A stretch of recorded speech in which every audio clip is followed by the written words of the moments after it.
I sat, staring at the first-class ticket to Venice in my hand, wondering if I was making a huge mistake.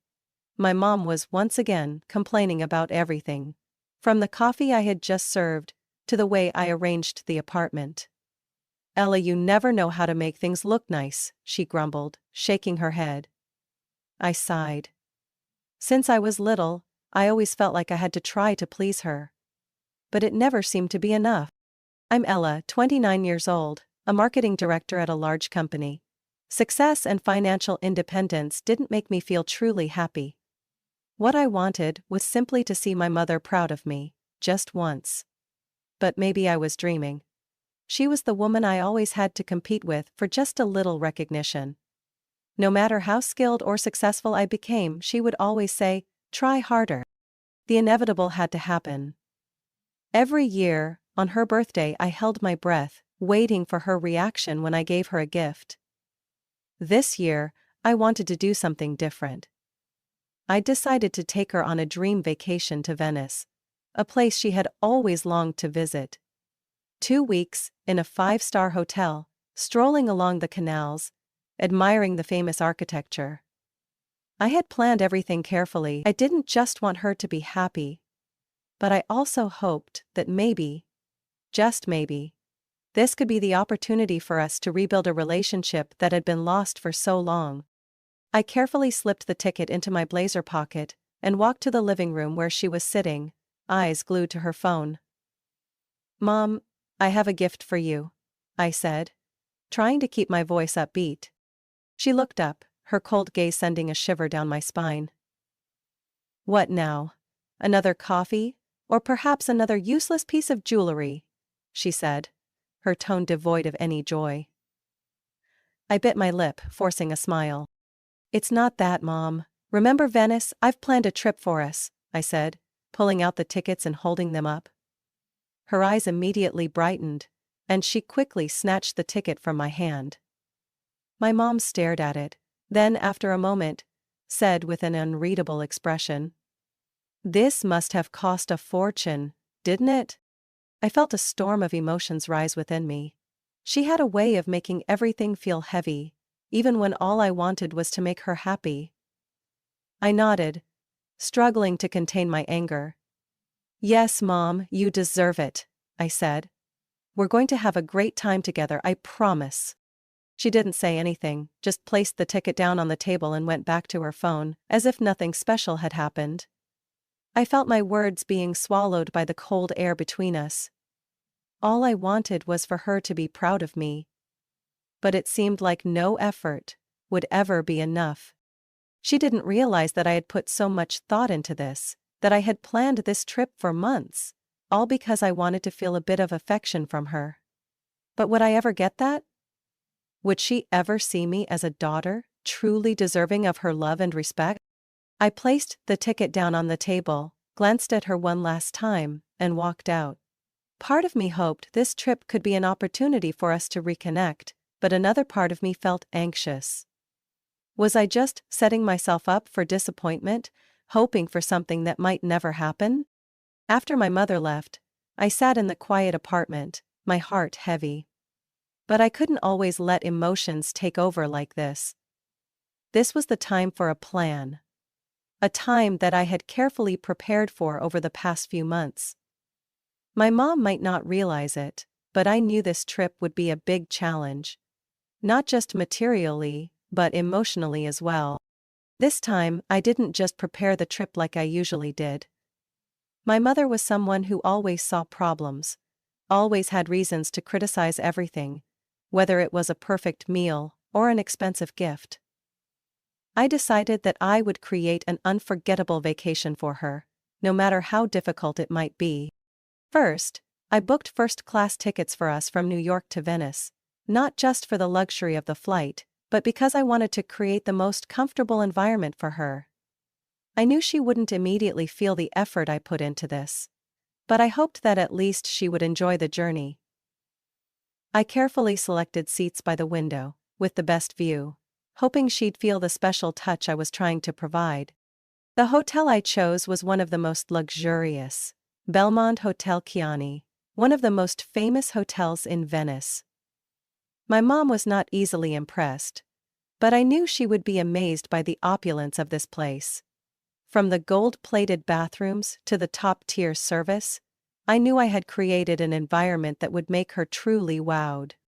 However, it wasn't just about the luxurious elements. I had also prepared thoroughly for any possible mishap.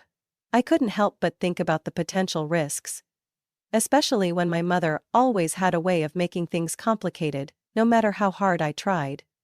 Every time I prepared something, she would find a reason to make it more difficult. I had asked Isabella, my best friend, to help me prepare a backup plan. She helped me arrange copies of all important documents, from passports, credit cards, to hotel reservations. I knew that if anything went wrong, at least I wouldn't be financially stranded or unable to prove my identity. Isabella also helped me set up an emergency account at a local bank in Venice, just in case something unexpected happened. Though I didn't want to think of worst-case scenarios, I knew my mom's unpredictable nature. She could stir up trouble at any moment, and I had to be ready. When I was sure everything was in place, I turned my focus to preparing myself mentally for the trip. I scheduled activities for the 2 weeks, visiting famous art museums, riding a gondola on the Grand Canal, and savoring the delicious Venetian cuisine. I knew my mom wouldn't appreciate my meticulous planning, but I couldn't help but try to create a perfect trip. I wanted her to enjoy those days, without worrying about work or other issues. However, I couldn't overlook preparing a contingency plan. To deal with my mom, I made sure to leave a copy of all the important documents at home, just in case something went wrong. I also called ahead to the hotel and requested they arrange a separate room for me, a room where I could relax if things became too tense. The feeling of anxiety started to rise. I knew that despite all my preparations, my mom was still an unknown factor. She could cause any kind of trouble, even find ways to ruin this trip if something didn't meet her expectations. But I told myself, this was an opportunity for us to reconnect.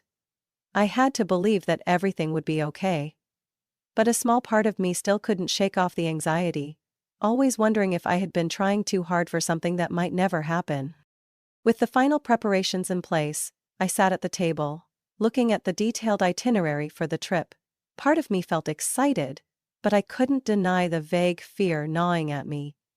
Everything had been carefully prepared, but would I be able to create a beautiful memory for us? That was still something I couldn't be sure of. When my mom left the house, I felt a relief that was hard to describe, but also filled with anxiety. I had hoped, at least once, she would appreciate my efforts. However, as soon as she received the Venice tickets, her expression didn't show the joy I expected. She just stared at the ticket, and then at me with a confused look. Really? Venice? And first class, too? Do you really think I need to sit there for what? I can just take a regular flight? She said, her voice full of criticism. I sighed, knowing she wouldn't be easily pleased with anything I did. Mom, you deserve this. Don't you think so? I tried to say, but inside, I felt a sense of emptiness. She didn't respond, just silently took the ticket in her hand and flipped it over and over, as if it were just a meaningless piece of paper. I didn't know if she'd ever understand what I'd done for this trip. I thought about the weeks I spent planning, searching for flights, hotels, and activities I thought would make her happy. But I received no empathy, only skeptical questions. Throughout the next week, my mom began preparing for the trip, but she never stopped worrying me. Just when I thought everything was ready, another issue would arise. She demanded I go shopping for new clothes for her. Of course, you must know I can't wear just anything when going to Venice, she said when I brought up packing. I've already bought a few things for you, haven't you seen them? I tried to explain. She frowned. That's not good enough. I need outfits that match a 5-star hotel, not those things you bought at that store. She kept criticizing every item I brought, making me feel like a child who didn't know how to take care of her. I spent the whole day shopping for her, my mind spinning. She picked out each outfit and criticized every gift I gave, always with comments that made me feel like my efforts were pointless. She never appreciated what I called care. Instead, there were endless demands and a long list of things she needed. When I brought back the clothes she asked for, she just glanced at them and said, "No, this won't do. I need another outfit. Something more suitable for this trip." My mom always had a reason to complain about everything. I began to feel exhausted. After every preparation, I had to run to the stores to buy more things she requested. Though I always tried to please her, my mom never saw those efforts. The trip, which I had hoped would be an opportunity to get closer, only made me feel more distant. As the day to depart neared, I noticed something strange. My mom started to act more irritable and tense than ever. Not only was she complaining about the luggage, but she also started whining about having to arrange everything. "This trip is so complicated, you can't expect me to feel comfortable like this," she said, sitting slumped on the couch, looking at me as if I were the one who had made all the mistakes in her life. The feeling of exhaustion grew stronger inside me. I had prepared everything, done everything I could for her to enjoy this trip, but the criticism kept coming. My mom always made everything harder than it needed to be. Just as Isabella had predicted, I knew this trip wasn't going to be easy. But I couldn't give up. I couldn't let everything just pass by without trying to do something. I didn't want to see my mom continue living in her negative thoughts, never acknowledging the efforts of others. But perhaps the most important thing I needed to do was learn to accept and let go. Even if my mom would never understand that. The flight to Venice was confirmed. Everything was ready. But as I arrived at the airport, a feeling of anxiety began to rise within me. I stood among the crowd of passengers, checking my watch, then my phone, but my mom still hadn't shown up. This wasn't unusual, but I felt like something was off. My mom was never the type to easily accept schedules or requests, but she never arrived this late. I tried calling her for half an hour, but all I heard was a long ring, followed by voicemail. I texted her, but still got no response. The tense moments dragged on as I saw the boarding gate close right before my eyes. An overwhelming sense of confusion suddenly hit me. No, she couldn't have left me here. This flight to Venice was supposed to be the start of this trip, the trip I'd put all my hope and preparation into. Now, alone at the airport without her, I didn't know what to do. "Excuse me, the flight is about to depart, you can board now," a gate agent said, holding out my boarding pass.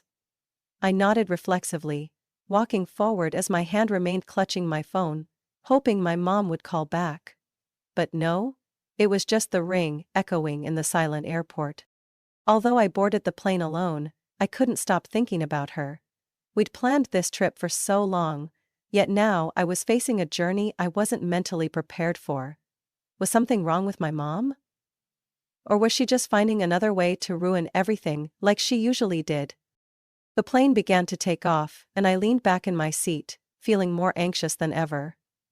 The 8-hour flight seemed endless, but the emptiness inside me didn't ease. My mom, the one I had tried so hard to please all these years, had now left me alone in the very trip I had hoped would be our chance to reconnect. Finally, I arrived in Venice, exhausted and tense. The emerald canals, the tall riverside buildings, everything seemed blurred in my mind. I had just exited the airport when I spotted my mom standing there. A wave of relief washed over me, and for a moment, I thought things might go back to how they were supposed to be. But, as I walked closer, I realized something wasn't right. She stood there, holding a luxury suitcase, her face as cold as ever. "Mom!"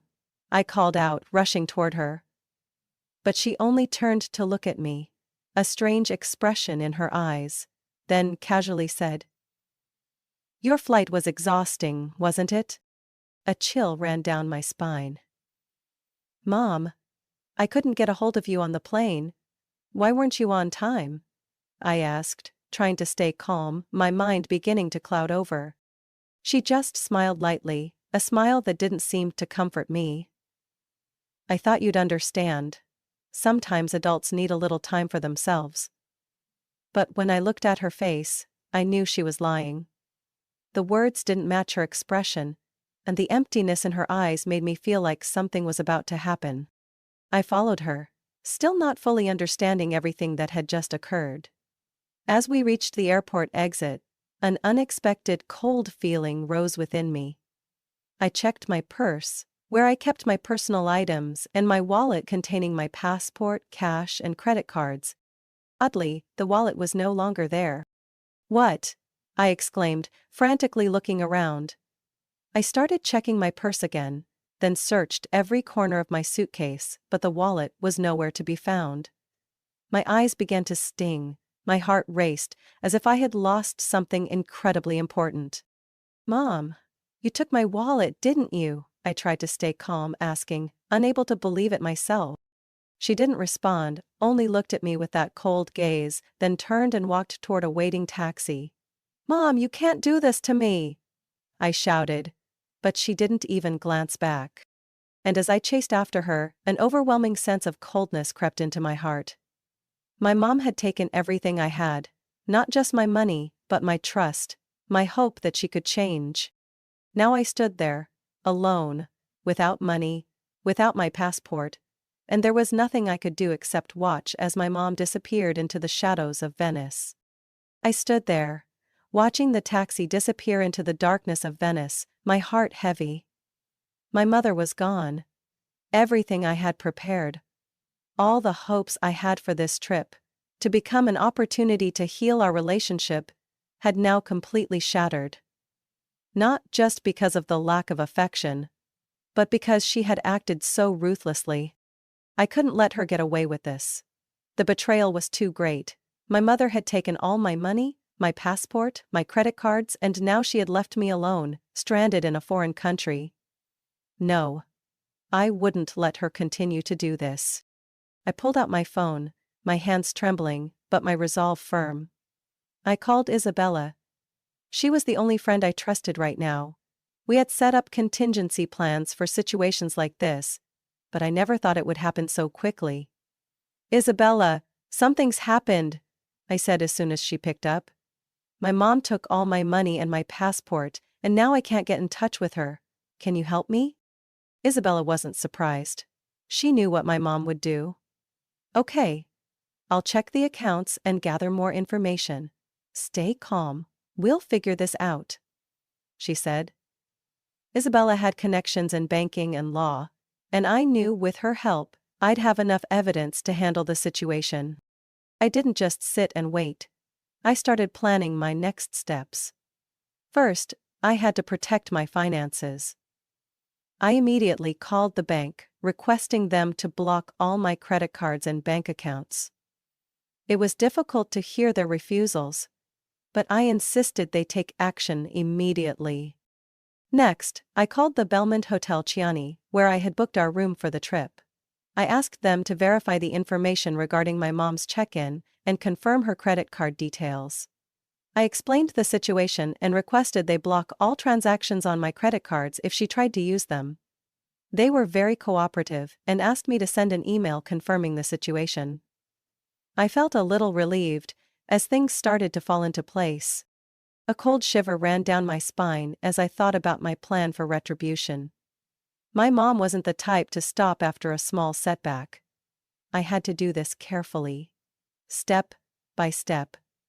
Part of me wanted to just cut ties with her and leave her to her own devices, but I knew the betrayal was too big for me to stay silent. While waiting for Isabella, I wandered around Venice, trying to calm my nerves. I couldn't believe my mom had acted this way. The woman who had taught me so many lessons, the one I thought I could find comfort from, was the very one who had left me to deal with this alone. But I wasn't the weak girl she could control anymore. This time, I wouldn't let it slide. Isabella called back after she had done everything. "I've contacted the bank and the hotel. We can continue to monitor transactions and prepare legal actions if needed. But you need to reach out to someone who can help in this situation," she said. I nodded, feeling a new sense of strength rise within me. I decided I would confront my mom, that I wouldn't let her continue to destroy my life. I had prepared everything to fight back against what she was doing. As soon as I returned to the hotel, I received an email from Isabella. She had found information about my mom's fraudulent transactions in the past, including illegal transfers from my accounts and opening credit cards in my name. Just as I had suspected, it wasn't just about taking what I had. This was a long-planned series of actions. I looked at the screen, determination filling my heart. My mom would have to face everything she had done. I wouldn't let her get away with these fraudulent acts. I would do whatever it took to make her understand that no one could deceive me again. Retribution wasn't about revenge. It was about asserting myself. Never again allowing myself to be manipulated by her. With careful preparation and the help of trusted friends, I wouldn't let my mom continue to ruin my life. This trip wasn't just a challenge for my mom and me, it was also an opportunity for me to prove that I could stand on my own, no matter what she did. The next morning, as I woke up, the feeling of anxiety and tension still hadn't left me. But I wasn't the weak girl anymore. Not the one who was afraid of facing her mother and constantly trying to please her. I had prepared enough, and I knew today would be the deciding day. My mom might think she had won, but I wouldn't let her continue to control my life. Isabella had sent me a copy of my mom's fraudulent transactions, and I had enough evidence to expose everything. But not only that, I had planned to make sure everyone knew the truth. Tonight's gala at Belmont Hotel Chiani would be where my friends and I revealed it all. "We can't let her get away with this anymore, Ella," Isabella said, as we sat together before the event.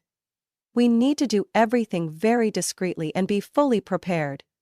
You have all the evidence. Now it's time for her to face what she's done." I nodded, feeling stronger than ever. This trip was not just a dream vacation, it was my opportunity to prove that I had grown stronger, that I could stand firm no matter what she did. This gala would be where I showed everyone my mother's true face.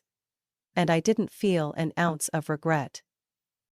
That evening, the atmosphere at Belmont Hotel was luxurious. The glittering lights shone down, and the sweet sounds of a classical orchestra filled the air, as guests, the wealthy and powerful, arrived. But I no longer cared about the opulence. My goal was to reveal the truth.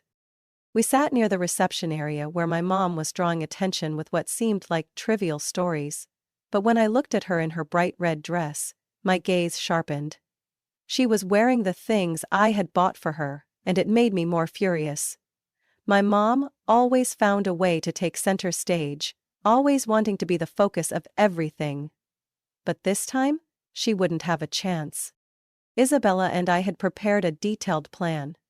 We had worked with the hotel to track every transaction my mom made during the evening. I had requested them to install cameras in key areas to capture her actions. Every time my mom tried to use my credit card, we would have clear evidence. What she was doing wasn't just a matter of fraud, but a series of deliberate actions, and we wouldn't let her get away. As people enjoyed their meals, I stood up and made my way to the small stage where speeches were being held. The tension inside me only grew. I had prepared a short but powerful speech to expose everything.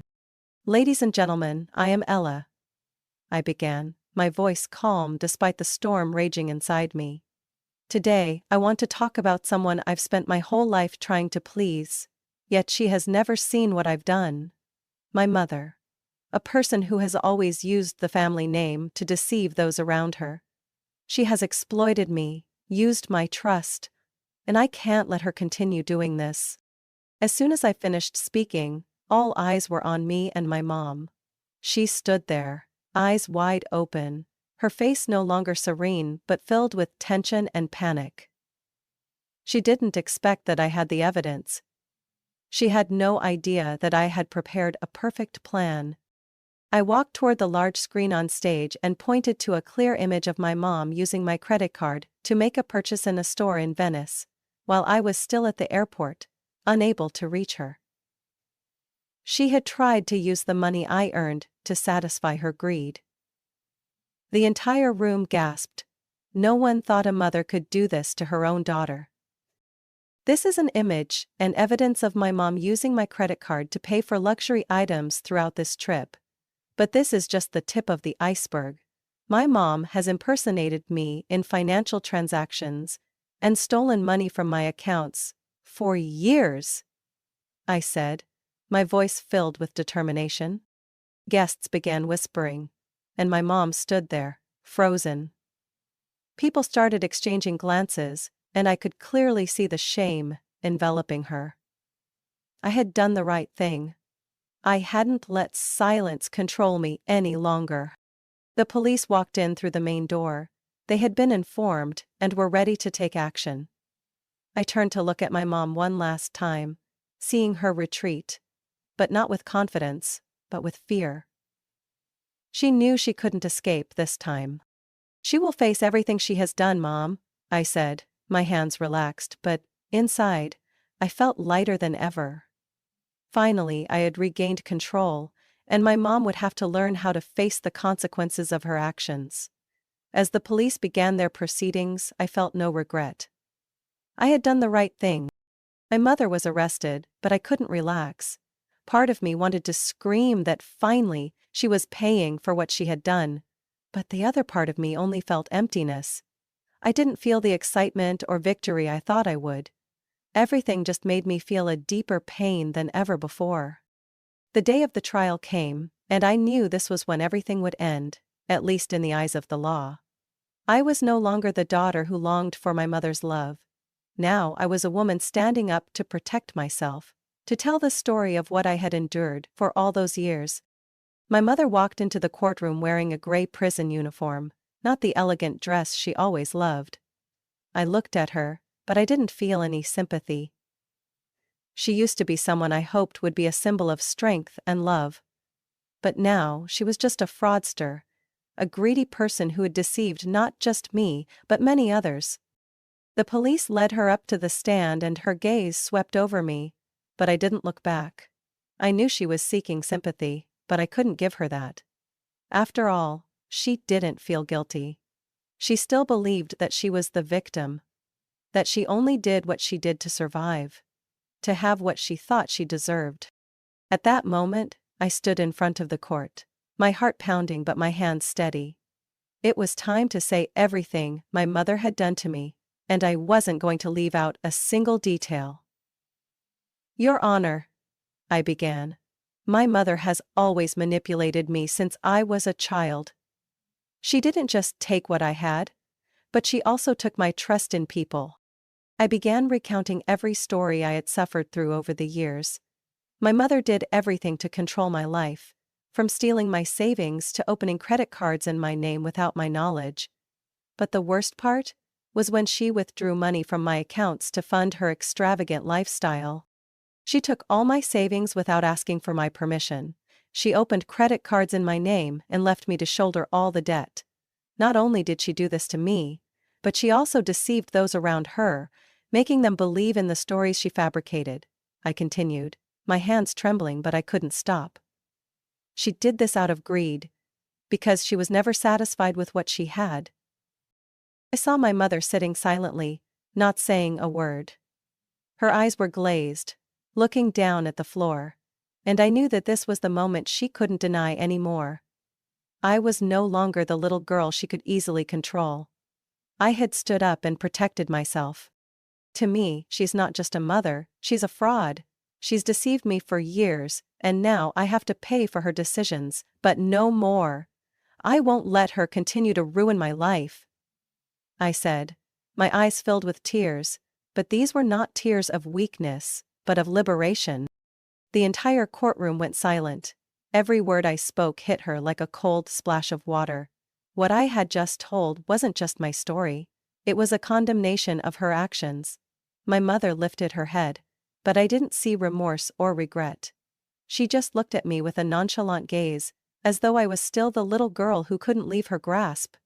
But not this time. This time, I had escaped her control. I had to face the truth, and I stood strong. She no longer had the power to hurt me. I didn't need her forgiveness, and I wouldn't give her another chance. As the trial continued, I heard the words from my mother's defense attorney. But inside, I didn't feel afraid anymore. Everything was crystal clear. My mother had to face the crimes she had committed, and now, I was standing at the center of this battle. We won't stop here, I told myself as I walked out of the courtroom. This is just the beginning. My mother was sentenced. 20 years in prison. It sounded so heavy, but I didn't feel joy. Sitting in the courtroom, hearing the judge sentence her, I only felt emptiness. I didn't cry, didn't shout, just a thick silence enveloped me. The sound of the gavel seemed to wake me from my stupor, but in reality I was just facing a reality I had become all too familiar with. My mother sat there, her face devoid of expression. She had been exposed. All her secrets revealed, and now she would have to pay for everything she had done. But I realized something I hadn't considered before. This sentence wasn't just about her being held accountable. It was also a liberation for me, an opportunity to step out from the darkness she had cast over my life for so many years. I had once thought I needed her approval, that my life wouldn't be happy if she couldn't see my efforts. But now, seeing her being sentenced, I didn't feel anger. I felt relief. Because at last, I understood that freedom doesn't come from being accepted by someone who never accepts you. Freedom comes from standing up and deciding your own life. When the trial ended, I walked out of the courthouse with a completely different mindset. I was no longer the poor girl always trying to please someone who would never be pleased. I was no longer the person who thought her mother's love was essential to living a happy life. I could build my own life without her acceptance. The next day, I didn't go back to the old apartment my mom had once shared with me. I decided to go somewhere else, a place where I could start fresh, without the shadows of the past following me. I rented a small apartment in the city center, close to my office, where I could feel like myself. A space where there was no control, no criticisms, and no forced relationships. The new life wasn't easy, but I felt a freedom I had never known before. I no longer had to live in the obsession of phone calls from my mom, her unreasonable demands. I no longer had to keep a heart full of wounds to please anyone. I finally realized that I needed to live for myself, not for the unrealistic expectations from my mom. Every morning I looked in the mirror and asked myself, who do I want to be? The answer was simple. I wanted to be myself, not the person my mom wanted me to be. I wanted to build a life of my own, free and independent, without depending on anyone to feel complete. As time passed, I started feeling happy. My career was progressing, I had healthy and trustworthy relationships. Every time I felt uncertain or worried about the past, I reminded myself that I had shed all of that, and I was no longer bound by people who didn't understand me. What I had now was freedom, a life not shackled by the unreasonable standards of my mom. I no longer waited for an apology from her, because I had freed myself from those obsessions. I had learned the biggest lesson from my mother. Sometimes, strength isn't about pleasing others, it's about standing up for yourself and not letting anyone control your life. Finally, I no longer looked at my mom with anger or disappointment. I only looked ahead, where I was building a new life for myself. A life no longer shadowed by her criticisms or manipulations. I understood that, in this life, freedom is the greatest gift. And I had found it. My mother might be imprisoned, but I had been set free. My life is now mine, and I will never let anyone, whether it's my mother or anyone else, take that freedom away from me again. Everything seemed like it had come to an end. But no, my life began again with stronger steps than ever before.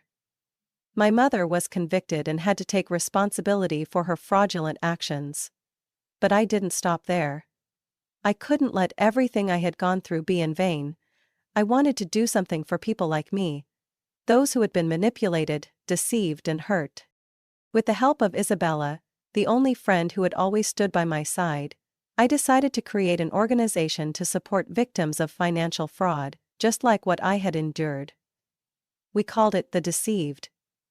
This organization not only helped with legal matters, but also provided psychological counseling for those deceived in family relationships, work, and other circumstances. Isabella worked tirelessly to build the foundation of the organization. She reached out to lawyers, financial and psychological experts, and established relationships with law enforcement agencies to ensure that The Deceived would help people quickly and effectively.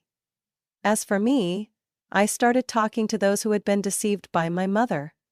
Victims I knew, people who had been exploited just like I had. They needed a place to tell their stories, and I would be the one to listen. One of the first meetings was with Mrs. Williams, who had been swindled by my mother in an investment scam. She had lost all her life savings, just because my mother convinced her to invest in a high-interest project. She sat in front of me, holding a cup of tea, her tired eyes full of hope. "Ella," she said, her voice choking, "if it weren't for you, I don't know where I'd be. Thank you for giving me the chance to tell the truth." Mrs. Williams' words hit my heart hard. It was true, I couldn't just stop after facing my mom. I needed to help those who had been robbed of their trust, their assets, and their lives. Together with a group of volunteers from the organization, we held support meetings for victims, ranging from those affected by financial fraud, those manipulated in personal relationships, to those exploited in their work. I worked tirelessly to ensure these people no longer felt isolated. Our organization provided not only legal assistance, but also a community where they could find support and encouragement. Every time I saw the smile of a victim after receiving our help, I felt like I had done the right thing. I hadn't just saved my own life, but I was helping others escape the shadows of deceit. I didn't want anyone to go through what I had endured. A year later, our organization held a fundraising event at a large hotel in New York, and what was special about that event was that it attracted many people, including those who had been deceived by my mother. That evening I stood on stage, looking at the faces of the people we had supported, and those we were still helping, and I realized something important. I was no longer the weak, fearful girl trying to please my mom. I had stood firm, rebuilt my life, and now I was helping others do the same. "We haven't just created an organization," I said in my speech. "We are building a community, a strong community, where victims are no longer deceived and manipulated, but are winners in life." My words echoed in the air, and I could feel the warmth from the people around me. Everything had changed, and I understood that I had found my new purpose in life. It wasn't to seek my mother's approval but to do something meaningful, to help those who had been hurt, just like I was. And then, when I saw the new victims of the organization walk in, their eyes full of hope, I knew I had done the right thing. This organization wasn't just a place to rescue broken lives. It was where we proved that, sometimes, healing comes from facing the truth and walking alone.